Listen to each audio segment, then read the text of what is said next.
রহমতের নবীর আলোচনা করতেছিলাম। রহমতের নবী উম্মতের মাঝে দুইটা জিনিস রেখে গেলেন, কোরআন আর সুন্নাহ।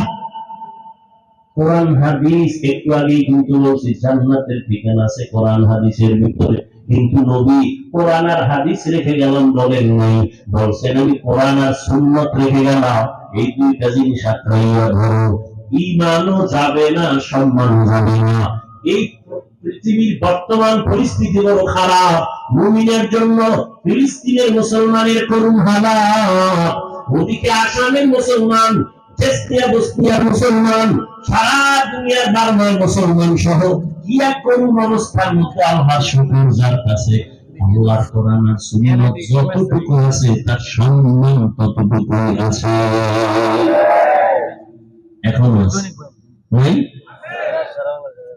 পারে না কোরআন ওয়ালাদের মেরে ফেলবে, কিন্তু না, আল্লাহ যদি বাঁচায় রাখেন, হেফাজত করেন, কেউ তার ক্ষতি করতে পারে নাই, পারবেও না। পিছনে পিছনে দইরা ফেলাবো, অমুক হুজুরের সাইজ করে দেবো। আল্লাহর কুদরত যদি ইখলাস নিয়ে চলে, পৃথিবীর নিকৃষ্ট সন্ত্রাসীও যদি আইসা দাঁড়ায়, আলেমের পিছনে যাই বলো, সামনে এসে শুধু চেহারাটা দিয়ে নজর দিলে মোমের মতো বেঈমান দুর্বল হয়। কুদরত কার? এরে আল্লাহর বান্দারা, রহমতের নবী বলেন ইলমের চাবি আমি উলামায়ে কেরামের হাতে দিয়ে গেলাম। উলামায়ে কেরামদের থেকে তোমরা জান্নাতের ঠিকানা নাও, তাদের থেকে নিয়ে তোমরা জান্নাতের পথে চলো, সুন্নাত অনুযায়ী চলো। রহমতের নবী এমন একটা টাইমে মক্কা নগরীতে আসলেন, যেই মানুষগুলো চরিত্রহীন, খারাপ, নারীদের পছন্দ করে না, বিধবারে পছন্দ করে না, কন্যাদের পছন্দ করে না, বাবা কন্যা হলেই মনটা বেজার, লজ্জায় মাথা উঁচু করে না। কেন? কন্যা হইছে মানুষ খারাপ বলবে। বর্তমান ১৫০০ বছর পরেও কিছু কুলাঙ্গারের বাচ্চা এই জমিনে আছে, কন্যা হলে বউয়ের সাথে ঝগড়া করে, ছেলে হলো না কেন, মেয়ে হলো কেন? আছে না নাই?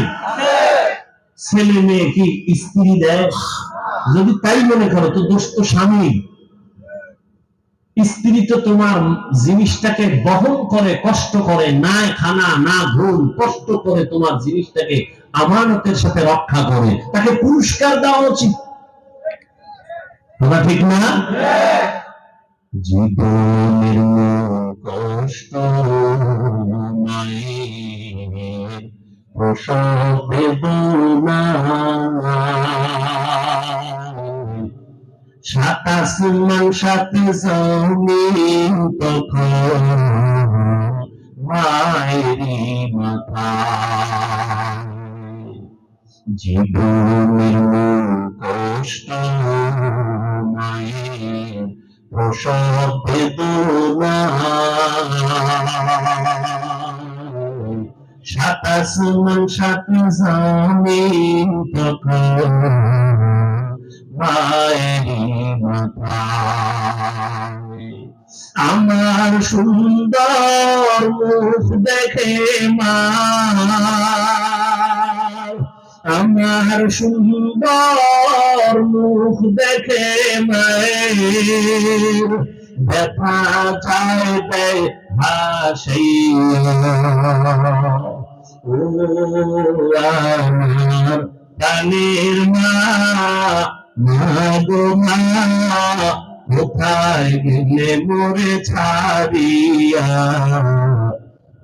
জনদুঃখী ইয়াতীম আমি, চাই না কেহ ফিরিয়া। আমি যখন ছিলাম মায়েরই উদরে,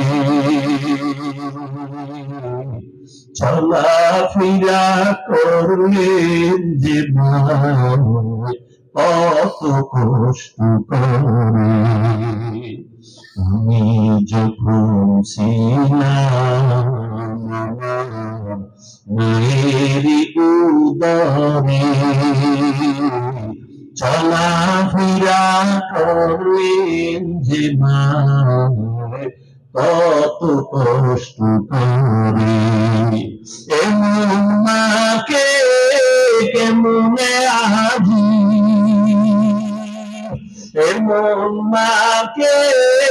কেমনে আজি যাব আমি ভুলিয়া, ও আমার প্রাণের মা ভগবান, কোথায় গেলে মোরে ছাড়িয়া,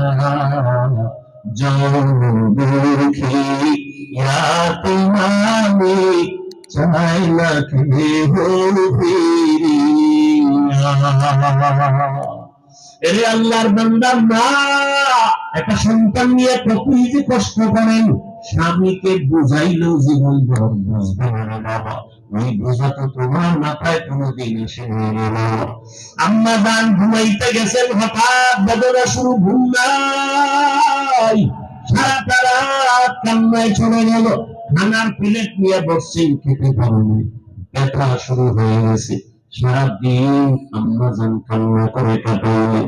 ও আল্লাহর বান্দা, আম্মা জানের কণ্ঠ বাহিরের কেউ শুনে না কখনো, কিন্তু প্রসব বেদনা যখন শুরু হয়ে গেল, আম্মা জানের চিৎকারের আওয়াজ, আশেপাশের মানুষ বাড়িওয়ালারা ঘুমাইতে পারে না। মহিলা ঘরের মধ্যে কখনো কণ্ঠের আওয়াজ শুনি নাই, কিন্তু এখন চিল্লায় কেন রাত্র 12টার ভোরে? খবর নিয়ে দেখে বাচ্চা প্রসব বেদনা শুরু হয়ে গেছে। আম্মা জানের মনটা এতই যে দুর্বল, মনে হয় যেন মরিয়াই যাবে, এত চিৎকারের আওয়াজ। আমার দাদি, আমার নানি পাশে বসে আম্মাকে বুঝাইছে থামাইতে পারে। আম্মা জান এক পর্যায়ে নিরুপায় নিজের মনে করিয়া স্বামীকে ডাকছে, আমার বাবারে ডাকছে। আব্বা জানকে গোপনে ডাইকে আমার দাদি নানির কাছে চলে যাও, আমার স্বামীকে একটু কাছে আনো, আমার স্বামীকে কাছে আনলেন। আম্মা জান স্বামীর হাতটা ধইরা চোখের পানি ছেড়ে কাঁদেন, আর কয়, স্বামী আমি আপনার ঘরে সংসার করতে গিয়ে কত বেয়াদবি করেছি, আপনার যেইভাবে খেদমত করা দরকার আমি করতে পারি নাই, দয়া করে আপনি আমার দাদিটা ছেড়ে দেন, আমাকে মাফ করে দেন। আব্বা জান বলে, বিবি তুমি এমন কেন করো? বলে, আমার মাথায় মনে হয় 7 আসমানের বোঝা চেপে আছে, আমার মনে হয় বড় আমি মরিয়া যাবো, আর দুনিয়া সূর্য বুঝি দেখতে পারবো না, প্রসব বেদনা সহ্য করতে পারি না রে স্বামী। বাবা সান্ত্বনা দিয়ে কয়, ধৈর্য ধারণ করো, আমি আল্লাহর কাছে দোয়া করতেছি। দিনদার স্বামী গিয়া নামাজের মুসাল্লায় দাঁড়াইয়া একটা চিৎকার দিয়ে কয়, রে মালিক, কুদরতের ক্ষমতা জাহের করে দাও, আমার স্ত্রী মরণাপন্ন অবস্থায় বাচ্চা প্রসবের বেদনা সহ্য করতে পারে না রে আল্লাহ, কুদরতের সাথে তুমি আসান করে দাও। ও আল্লাহর বান্দারা, ওই প্রসব বেদনায় না যতটা কান্না করেছেন, যতটা কষ্ট করেছেন, তুমি আমি সারা জিন্দগির কামাই বুঝিয়া চামড়া খুলিয়াও যদি মাকে জুতা বানায় দেই, কোনদিন মায়ের ঋণ আদায় করা কোনো সম্ভব হবে না। ও আল্লাহর বান্দারা, আমার মায়ার নবী এই মায়ের সম্মান বজায় রেখেছেন, কন্যাদের উপরে যেন জুলুম না হয়। ওই আরবের মুশরিক বেঈমানেরা ঘুরে আর কয়, মুহাম্মদের কপাল খারাপ, কারো ছেলে নাই, ওর আছে কন্যা, মরিয়ে গেলে ইজ্জত আর বংশকে রক্ষা করবে। নবীর মনে কষ্ট, আল্লাহ পাক সান্ত্বনা দিলেন, ইন্না আতাইনা কাল কাউসার, নবী আপনাকে কাউসার দান করছি, টেনশন নাই। নবী খুশি হইয়া জাতির সামনে চিল্লায় বলতেছেন, ও দুনিয়াওয়ালারা, আমি কেমন আল্লাহর প্রিয় বান্দা জানুনি, অথচ আমার একটা ছেলেও নাই, আমি 4 কন্যার বাবা। তোমরা কন্যাদের উপরে জুলুম করবা না, হে নিমু হারাম, ও কুলাঙ্গা, ছেলে হইলে খুশি, মেয়ে হইলে কষ্ট পাও, কি লাভ? 10টা ছেলে যদি হয় আর বাবার ইজ্জত নষ্ট করে, এই ছেলের কোনো দরকারই নাই। একটা মেয়ে যদি পাও, আল্লাহ শুকর আদায় করিও, 10টা সন্তানের উপকার একটা মেয়ের দ্বারা আল্লাহ ব্যবস্থা করে দিবে। মেয়েরা বাবার জন্য যেই পাগল, হাজারো সন্তান বাবার জন্য ওই পাগল না, ওই মায়া অন্তরে রাখে না। যা কন্যা আছে সে ছাড়া বোঝানো যাবে না। মেয়েরা বাবার জন্য যে কত আসে, বাবা যদি একটু অসুস্থ হয়ে যায় ছেলেরা বিরক্ত হয়, এত অসুস্থ হসপিটালে কে নিবে, কিন্তু মেয়ে যখন শুনে খানা বন্ধ করে দেয়, পাগলের মতো দৌড়ায়। বাবা অসুস্থ খবর পাইয়া বলে আমি আর ঘরে থাকবো না, বাবা বলে হসপিটালে দৌড়াও। এই মেয়েটা বাবার কাছে যায়, বাবা এত কষ্ট পাই না, কাঁদিও না।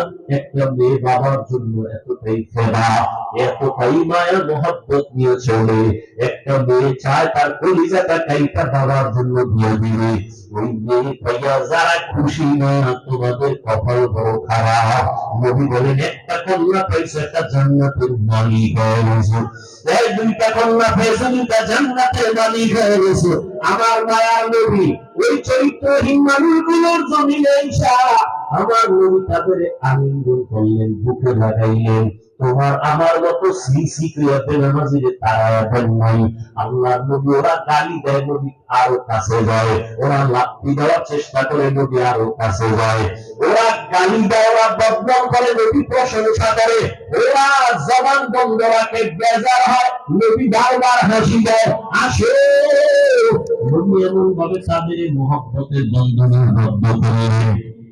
মাত্র 13 বছরের ব্যবধানে মক্কার মানুষগুলো এত দামি হয়ে গেল। নবী একটা বেতের বাড়িও দেন নাই, একটা গালিও দেন নাই। নবী চোখ গরম করে কারো দিকে তাকান নাই। নবী গালি শুনছেন কিন্তু জবাব দেন নাই। মাত্র 13 বছরের ব্যবধানে এই মক্কার চরিত্রহীন মানুষগুলো এত দামি হয়ে গেল। আল্লাহ জিবরাইল আমিনকে পাঠালেন, যাও লিস্টি দিয়া দিলাম, লিস্টির মধ্যে নাম আছে। নবীকে ভালো ঘোষণা দিয়া দেয়, এই লিস্টিতে যাদের নাম আছে সবাই বিনা হিসাবে জান্নাতে। রহমতের নবী অল্প টাইমের ভিতরে মক্কার মানুষগুলোকে জান্নাতি মানুষে পরিণত করে ফেললেন। সুন্দর আখলাক আর ব্যবহার। একদিকে নবী দাওয়াত দেন, অন্যদিকে নবী আল্লাহর কাছে সারা রাত দোয়া করেন, আল্লাহ ওই মানুষটা বুঝে না, হেদায়েতের দরজা খুলে দাও। ওই মানুষগুলো কি দিনের পথে আনো। তায়েফের ময়দানে আমার নবীর আদর্শের দিকে তাকাও। তায়েফের ময়দানে ওই কাফের ওরা সবাই নবীর দেখে ছোট ছোট বাচ্চাগুলো লেলিয়ে দেয়, বলে পাথর মেরে মক্কারি পাগল করে তারা। মায়ার নবী যখন পাথর মারে বৃষ্টির মতো রক্তগুলো পড়ে পড়ে নবীদের জুতা মোবারক আটকে গেছে। নবী চোখের পানি ছেড়ে কাঁদে, আল্লাহ সহ্য করতে পারলেন না। ও জিবরাইল, আমার নবীরে গিয়া বলো এখনই তায়েফের জমিনটা সব ধ্বংস করে দেয়। জিবরাইল এসে বলেন, ইয়া রাসূলুল্লাহ, আল্লাহ পাকের হুকুম, আপনি বললে তায়েফের জমিনটা দিবে সব মেরে ফেলবো। মায়ার নবী কাঁদেন আর বলেন, না না, এদের বলবেন এরা চিনে না, এরা বুঝে না আমি মুহাম্মদকে। আমার মা নাই, বাবা নাই, বড় ইতিম, দুনিয়াতে বাবা বলে ডাকতে পারি নাই। 6 বছরে মা হারায় ফেললাম, আমি বড় অসহায়। তবে এদের মারিও না, একদিন এদের দ্বারা দিনের বড় উপকার হবে। আমার মায়ার নবীকে যতই ওরা গালি দিত, আমার নবী একটা গালিও দেন নাই, জবাবও দেন নাই। নবীর আদর্শ দিয়া মক্কার জমিনটাকে জান্নাতি মানুষ বানায় দিলেন সব। ও আল্লাহর বান্দারা, ওই রহমতের নবী কেমন আদর্শ কায়েম করে দিলেন। যুবকদের নবী বলে গেলেন, যুবকেরা আমি মুহাম্মদের উপকার করেছে, বুড়ারা আমি মুহাম্মদের বিরোধিতা করেছে। ও যুবক বাবা, কয়দিন আর দুনিয়াতে বাঁচবা? আমি কিন্তু এতক্ষণ চিল্লাইলাম, তোমার পায়ে ধরে ধরে বয়ান করলাম। কুত্তার মতো সারাটা দেশে ওলামায়ে কেরাম দৌড়ায় আর বয়ান করে, পাও ধরে। ও আল্লাহর বান্দারা, বিনিময়ে তোমরা একটা টাকাও দাও না, বরং গালি দাও, বিরোধিতা করো। এরপর আলেমরা কিন্তু এর গালির জবাব দেয় না, বরং দেখলে হাসি মুখে সালাম দেয়, মুহাব্বতের সাথে বুকে লাগায়। এর একটাই মাত্র কারণ, নবী আদর্শে তারা চলতেছে, দুনিয়ার মানুষের দিনের পথে ডাকতেছে। ও যুবক বাবারা, আজকে আমি এই কথা বলি নাই, তুমি আজকে আমার মতো পাগড়ি লাগাও, স্কুল কলেজে তালা লাগায় মাদ্রাসায় চলে আসো, না রে বাবা, তুমি স্কুলে থাকো, কলেজে থাকো, লেখাপড়া করো, চাকরি করো, ডাক্তারি করো, ইঞ্জিনিয়ারিং করো, ব্যবসা করো, রহমতের নবী মোহাব্বত লাগায় সুন্নাত ওয়ালা জিন্দেগির দিকে আগাও। মা বাবার দোয়া নাও। মা বাবার দোয়া ছাড়া এই চেয়ারে আমি বসতে পারি না। ও টাকাওয়ালা, মা বাবার দোয়া ছাড়া, কান্না ছাড়া তুমি কিন্তু টাকার মালিক হতে পারো নাই, বাড়ি গাড়ির মালিক হতে পারো নাই। ওই মা বাবার জন্য কলিজা করে দোয়া করিও। মা বাবার জন্য মসজিদে বসে আছো, একবার আলহামদু সূরা কুল হুয়াল্লাহ 3 বার দুরূদ শরীফ পড়ে একা একা দোয়া করিও। পারলে কবরের সামনে যাওয়ার সময় থাকলে যাও। ও আল্লাহর বান্দা, যাদের মা বাবা বেঁচে আছে, মায়ের কাছে গিয়া দোয়া চাইও। ও বাবা, তোমার মতো যুবক আজকে জেনারেল লাইনে থাকিও নামাজ পড়ে অভাব নাই, সাগরে গিয়া মাছ ধরে নামাজ ছাড়ে না, চাকরি করে নামাজ ছাড়ে না, গাড়ি চালায় নামাজ বাদ দেয় না। ও আল্লাহর বান্দা যুবক, তুমি কেন পারো না? ও পর্দার আড়ালের আম্মা জানেরা, আপনাদের অবদানের কারণেই তো এই দুনিয়াতে সন্তান ভালো হয় খারাপ হয়। যত ভালো সন্তান আছে আপনাদের অবদান আর মেহনত আর দোয়া। ও আম্মা জানেরা, আপনাদের আল্লাহ নবী বানান নাই, তবে নবীদের মা বানাইছেন। আপনারা আলিমদের মা, আপনারা হাফেজদের মা, আপনারা ভালো ভালো সন্তানদের মা। এরে আম্মা জান, আপনি তো আয়েশা রাদিয়াল্লাহু আনহার মতো দামি নারী, ফাতেমা রাদিয়াল্লাহু আনহার মতো দামি নারী, আপনি তো খাদিজা রাদিয়াল্লাহু আনহার মতো দামি নারী, ইসমাঈল নবীর মা হাজরা আলাইহা সালামের মতো দামি নারী। আপনারা তো এত দামি, এত মর্যাদা আল্লাহ আপনাদের দান করেছেন। আপনারা ঈসা নবীর মা মারিয়াম আলাইহা সালামের মতো দামি নারী। আপনার মতো কত মা, কত বোন এখনো আছে, নামাজ পড়ে, পর্দা করে, স্বামীর মাল হেফাজত করে, সন্তানগুলোকে দিনের পথে মেহনত করে, মোবাইলে সময় নষ্ট করে না। আরে আম্মা জানেরা, আপনারা কেন পারবেন না একটা সন্তানকে কোরআনওয়ালা বানায় ডাক্তার বানাবেন, কোরআন পড়াইয়া ইঞ্জিনিয়ার বানাবেন, কোরআন পড়াইয়া নামাজি একজন প্রফেসর বানায় যাবেন। ওই সন্তান ডাক্তারি করলো, কোরআন পড়িয়ে মা বাবার জন্য দোয়া করবে, এমন একটা আদর্শ সন্তান দুনিয়াতে রেখে যাবেন। ও সন্তানেরা, মা বাবার দোয়া নাও, বেঁচে থাকলে মায়ের কাছে যাও। মাকে যদি বলো, মা এই যুবকেরা দেখলাম কত তওবা করলো, কান্না করলো, আমার তওবার নিয়তি আসে না, কান্না আসে না, কারণটা কি? মনে হয় আল্লাহ আমার গুনার কারণে বেজার হয়ে গেছে, দিলটা পাথর হয়ে গেল, চোখে পানি নাই। মা, তুমি মাথায় হাত দিয়ে একটু দোয়া করে দাও। তুমি যদি দোয়া করো, আল্লাহ পাক কবুল করে আমাকে হয়তো রাস্তা খুলে দেবেন। মা যদি দোয়া করে দেয়, কপাল খুলে যাবে। ও আল্লাহর বান্দারা, এখনো যদি অন্তর তৈরি থাকে তওবার জন্য, পিছনে তো কম নামাজ ছাড়ো নাই, কম বেপরদায় চলো নাই, গুনাহ তো কম করো নাই, এখন আল্লাহর কাছে মনে মনে বলো, হে দয়ার মালিক, তুমি তো রিজিকের মালিক, তুমি আমার হায়াতের মালিক, তুমি তো আমার ইজ্জত দেওয়ার মালিক। আজকে থেকে জীবনে যত গুনাহ করছি আর করবো না, নামাজ ছাড়বো না, বেপরদায় চলবো না, দাড়ি কাটবো না, মুরব্বীদের কথা শুনবো, উলামায়ে কেরামের পরামর্শ নিয়ে নবীর তরিকায় চলবো, কোনদিন মা বাবার সাথে বেয়াদবি করবো না। খাঁটি অন্তরে যদি তওবা করো, আমার আল্লাহ দরজা খুলে তোমাকে কবুল করবে, অন্তর তৈরি হবে। তবে এটাও সত্য কথা, আবু জাহালের মতো কিছু অন্তরওয়ালা দুনিয়াতে থাকবে, হাজারো বয়ানে দিল নরম হবে না, বয়ানের পরে বাইরে গিয়ে তারা বিরোধিতা করে গুনার পাল্লা ভারী করবে। আর ওমরের মেজাজওয়ালা যারা গুনার কথা স্মরণ করে চোখের পানি ছেড়ে তওবা করবে, আল্লাহ জাহান্নামের আগুনের গরম সহ্য করতে পারবো না রে মা, আমি সূর্যের গরম সহ্য করতে পারবো না, আল্লাহ